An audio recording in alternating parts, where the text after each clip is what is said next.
Mga awit 18. Awit ng tagumpay ni David. Upang awitin ng punong mang-aawit. Awit ni David na lingkod ni Yahweh. Inawit niya ito nang siya'y iligtas ni Yahweh mula sa kanyang mga kaaway at kay Saul.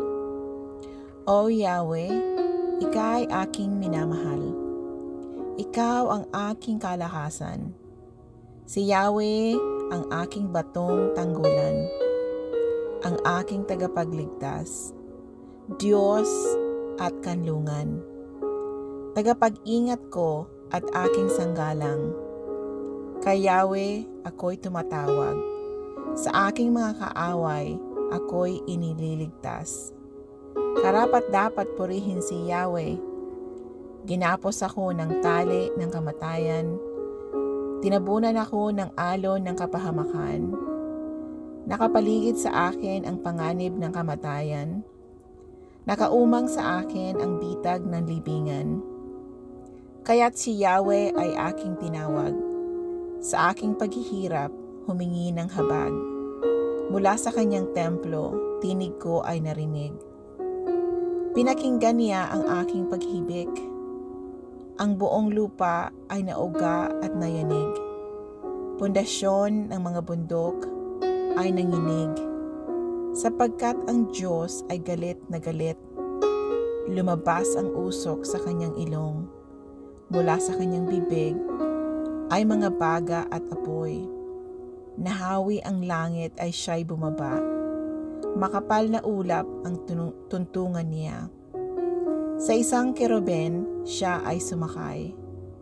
Sa papawirin mabilis na naglakbay. Ang kadilimay ginawa niyang takip. Maitim na ulap na puno ng tubig. Gumuhit ang kidlat sa harapan niya. At mula sa ulap, bumuhos kaagad ang maraming butil ng yelo at baga. Pagkakulog si Yahweh mula sa langit, tinig ng kataas-taasan agad narinig. Dahil sa mga palaso na kanyang itinudla, ang mga kaaway ay nangalat sa lupa. Nagsasala sa labat ang guhit ng kidlat. Lahat ay nagulo, kaya't nagsitakas. Dahil sa galit mo, O Yahweh, sa ilong mo galing ang bugso ng hangin. Kaya't ang pusod ng dagat ay nalantad. Mga pundasyon ng lupa ay nahayag. Mula sa kalangitan itong Panginoon, sa malalim na tubig, ako'y iniahon. Iniligtas ako sa kapangyarihan ng mga kaaway na di ko kayang labanan. Sinalakay nila ako nung ako'y naguguluhan. Ngunit si Yahweh ang sa akin nagsanggalang. Nang nasa panganib ako'y kanyang tinulungan. Ako'y iniligtas sapagkat kanyang kinalulugudan. Pinagpapala ako ni Yahweh pagkat ako'y matuwid. Binabasas-basan niya ako dahil sa kamay ko'y malinis.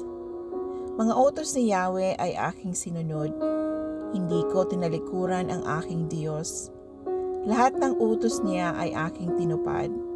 Mga batas niya ay hindi ko nilabag. Nalalaman niyang ako'y walang kasalanan. Paggawa ng masama ay aking iniwasan. Kaya naman ako'y ginagantimpalaan niya, sapagkat alam niyang ako'y totoong walang sala. Tapat ka, O Diyos, sa mga tapat sa iyo, at napakabuti mo sa mabubuting tao. Ikaw ay mabait sa taong matuwid, ngunit sa masama ikaw ay malupit. Ang mapagpakumbaba ay inililigtas mo, ngunit iyong ibinabagsak ang mga palalo. Ikaw, O Yahweh, ang nagbibigay sa akin ng ilaw. Inaalis mo, O Diyos, ang aking kadiliman. Pinapalakas mo ako laban sa kaaway, upang tanggulan nito ay aking maagaw. Ang Diyos na ito ay sakdal ang gawa, at maaasahan ang kanyang salita. Siya ay kalasag ng mga umaasa, at na naghahanap ng kanyang kalinga. Si Yahweh lamang ang Diyos na tunay. Tanging Diyos lamang ang batong tanggulan, ang Diyos na sa akin nagbibigay lakas. Sa daraanan ko'y siya nag-iingat, tulad ng usa, tiyak ang aking mga hakbang. Inaalalayan niya ako sa mga kabundukan. Sinasanay niya ako sa pakikipagdigma upang mabanat ko ang pinakamatigas na pana. Iniingatan mo ako at inililigtas sa iyong pagkalinga. Ako ngayoy tanyag sa iyong pagtulong. Ako'y naging matatag. Inaalalayan mo sa bawat paghakbang, ang mga paa ko'y hindi madulas. Mga kaaway ko'y aking hinahabol. Di ako tumitigil hanggang di sila nalilipol. Di sila makabangon kapag ako'y sumalakay. Sa paanan ko'y bagsak sila at talunan. Pinapalakas mo ako para sa labanan at pinagtatanggumbay sa aking mga kaaway. Mga kaaway ko'y pinapaatras mo. Mga napuput sa akin ay pinupuksa mo. Humihingi sila ng saklolo ngunit walang tumutulong. Tumatawag rin kay Yahweh ngunit hindi siya tumutugon. Dinurog ko sila hanggang sa matulad sa pinong alikabok na ipinapadpad. Aking itinapon, niyapak-yapakan kagaya ng putik sa mga lansangan. Sa mapaghimagsik na bayan ako'y iniligtas mo. Sa maraming bansay, ginawa mo akong pangulo. Ang aking nasasakupan ngayon marami na, kahit na nga sila ay hindi ko kilala. Sa bawat utos ko, sila'y sumusunod. Maging mga dayuhan sa aking yumuyukod. Nawawalan sila ng lakas ng loob. Nanginginig, papalabas sa kanilang muog. Buhay si Yahweh, Diyos ko't tagapagligtas. Matibay kong muog. Purihin ng lahat, ang kanyang kadakila ay ating ipahayag. Pinagtatagumpay niya ako sa mga kaaway. Mga bansay ipinapailalim niya sa aking paanan at inililigtas niya ako sa aking mga kalaban. Laban sa mararahas, ako'y pinagtatagumpay. Sa aking kaaway, ika'y aking kalasag at patnubay. Sa lahat ng bansa, ika'y aking pupurihin. Ang karangalan mo'y aking aawitin. Ang iyong pangalan aking sasambahin.